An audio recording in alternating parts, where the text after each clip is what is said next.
On the outskirts of a small town, there was a big, old pecan tree just inside the cemetery fence. One day, two boys filled up a bucket full of nuts and sat down by the tree, out of sight, and began dividing the nuts. "One for you, one for me, one for you, one for me," said one boy. Several dropped and rolled down toward the fence. Another boy came riding along the road on his bicycle.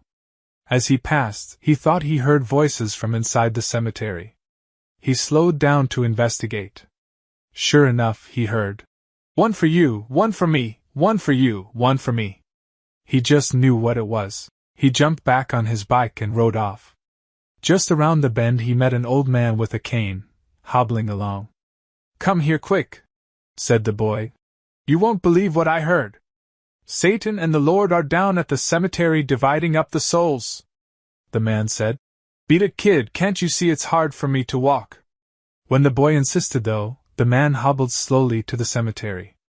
Standing by the fence they heard, "One for you, one for me.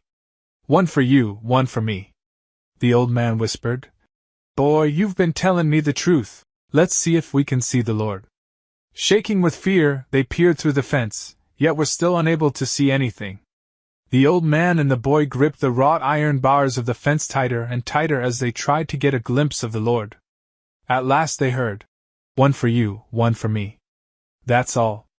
Now let's go get those nuts by the fence, and we'll be done." They say the old man had the lead for a good half-mile before the kid on the bike passed him.